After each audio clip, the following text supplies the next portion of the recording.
اعوذ باللہ من الشیطان الرجیم بسم اللہ الرحمن الرحیم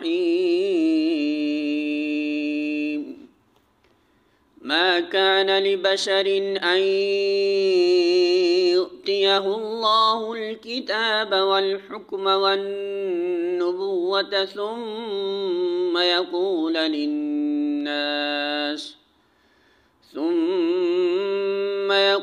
للناس كونوا عبادا لي من دون الله ولكن كونوا ربانيين بما كنتم تعلمون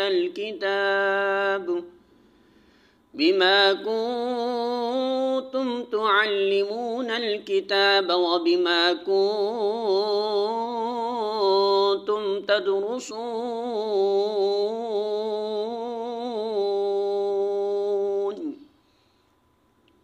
سورہ آل عمران آیت نمبر 89۔ ترجمہ: کسی انسان کا یہ کام نہیں ہے کہ اللہ تو اس کو کتاب اور حکم اور نبوت عطا فرمائے اور وہ لوگوں سے کہے کہ اللہ کے بجائے تم میرے بندے بن جاؤ۔ وہ تو یہی کہے گا کہ سچے ربانی بنو، جیسا کہ اس کتاب کی تعلیم کا تقاضا ہے جسے تم پڑھتے اور پڑھاتے ہو۔ سورہ آل عمران حاشیہ نمبر 67۔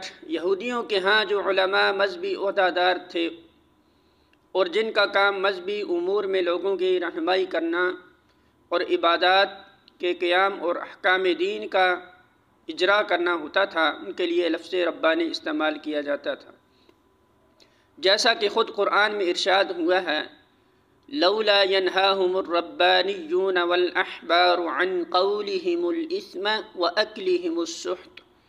ان کے ربانی اور ان کے علماء ان کو گناہ کی باتیں کرنے اور حرام کے مال کھانے سے کیوں نہ روکتے تھے۔ اسی طرح عیسائیوں کے ہاں لفظ ڈیوائن بھی ربانی کا ہی ہم معنی ہے۔